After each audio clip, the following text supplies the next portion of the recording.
Alors, je vais essayer de vous montrer comment changer vos plaquettes vous-même. Alors c'est toujours 50-60 balles d'économiser, et au-delà du prix, c'est toujours valorisant de pouvoir entretenir sa moto. Donc pour changer les plaquettes, voilà ce dont on aura besoin. On aura besoin d'un tournevis cruciforme pour enlever le couvercle du liquide de frein, deux clés à pipe ou une clé à douille ici, de 12 et de 8 pour enlever les étriers de frein, une pince pour pouvoir repousser les pistons à l'intérieur des étriers, parce qu'on va être obligé de les pousser pour pouvoir mettre les nouvelles plaquettes, une seringue, bon, pas obligatoire mais conseillé, c'est pour enlever un petit peu de liquide de frein, parce que lorsqu'on va pousser les pistons à l'intérieur des étriers, ça évite que ça gicle de partout.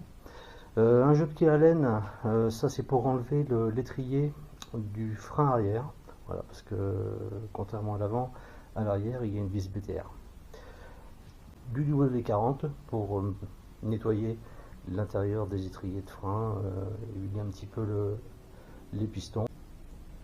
Et puis du chiffon qu'il faudra mettre tout autour du boîtier de liquide de frein, parce que c'est un liquide très corrosif, donc si ça saute sur la carrosserie, sur le réservoir, ça risque de détériorer la peinture. Donc voilà le matériel dont vous aurez besoin pour faire le changement des plaquettes de frein. Donc première chose à faire, dévisser le couvercle du bocal de liquide de frein. Là, la moto a presque 31 000, c'est la première fois que je vais changer les plaquettes.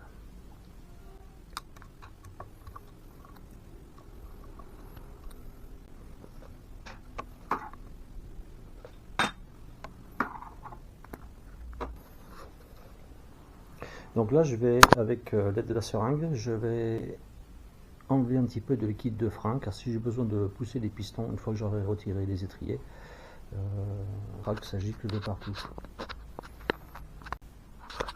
Voilà, donc j'en ai enlevé un petit peu. Donc là maintenant je suis tranquille. Donc avant de commencer, songez bien à mettre des chiffons tout autour. Donc on va commencer par avec la clé à douille de 8, de dévisser cette petite vis là, c'est une tige qui tient la base des plaquettes. Voilà.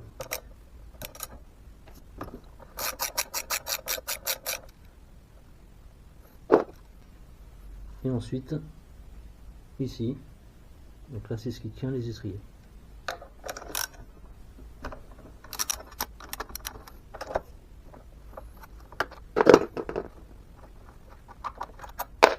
Voilà, voilà, l'étrier est tombé. Voilà, donc on voit bien les plaquettes, de toute façon on va les sortir.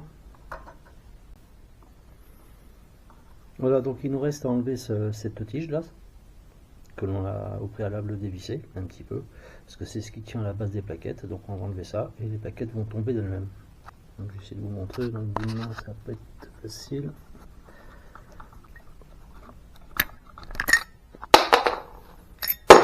Voilà. Donc ça, voilà les anciennes plaquettes. Donc elles pouvaient encore faire un petit peu, mais j'ai préféré les changer. Voilà. Sachant que les plaquettes, quand elles arrivent vers la fin, elles s'usent très très vite. Donc ça évite de niquer les disques. Donc il ne nous reste plus qu'à remonter les nouvelles. Donc là je vais remettre la vieille plaquette pour pouvoir pousser sur les pistons. Donc là je vais faire avec la pince. D'une main c'est pas facile.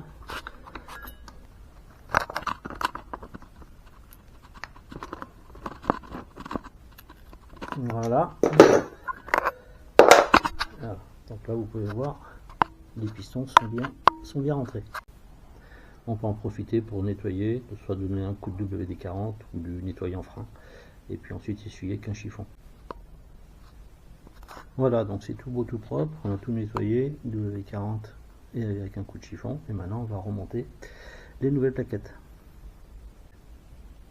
Là j'ai pris des Brembo, j'ai pas pris des origines Honda parce qu'elles sont vraiment trop chères par rapport à celles-ci. Bon, c'est sûr qu'il y a des qualités différentes de plaquettes de Brembo, mais bon, elles sont 2 voire 3 fois moins chères que chez Honda.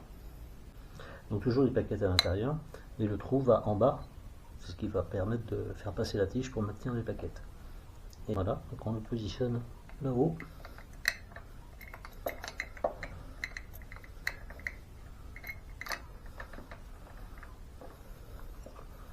Et la seconde.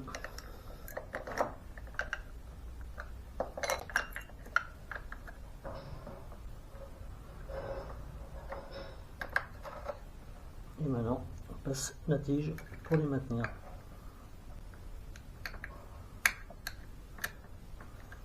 Voilà, il ne me reste plus qu'à visser. On va mettre un petit coup de tournevis au milieu. Voilà. Et on va repositionner. Voilà, j'ai remis, je resserrerai plus tard. Voilà, c'est simplement pour maintenir les plaquettes. Et maintenant, je vais passer ça dans le disque.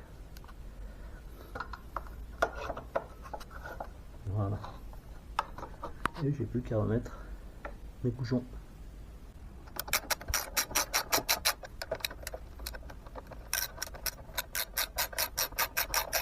Bien sûr, si vous avez une clé dynamométrique, il suffit de consulter le couple de serrage.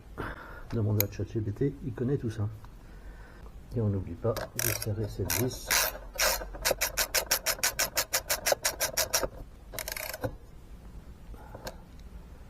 Voilà, donc maintenant il ne reste plus qu'à les roder. Alors c'est quoi les roder? Donc lorsque vous roulez et lorsque vous devez freiner, ne donnez pas un filet de frein. Freinez d'un coup sec. Et vous faites ça, vous faites plusieurs coups de frein sec pendant 2-3 km.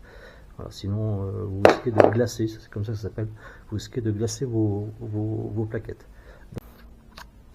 J'avais oublié, il faut bien sûr remonter le couvercle de bocal de frein. Donc vous avez compris, quand j'ai siphonné un petit peu de liquide de frein avec la seringue, c'est quand j'ai poussé les pistons. Déjà enlever le couvercle, ça c'est obligatoire, et puis enlever un petit peu de liquide de frein, comme ça quand vous poussez les pistons, ça évite que ça gicle de partout. Et bien sûr il vous reste à pomper, et voilà, 3-4 fois, et c'est bon.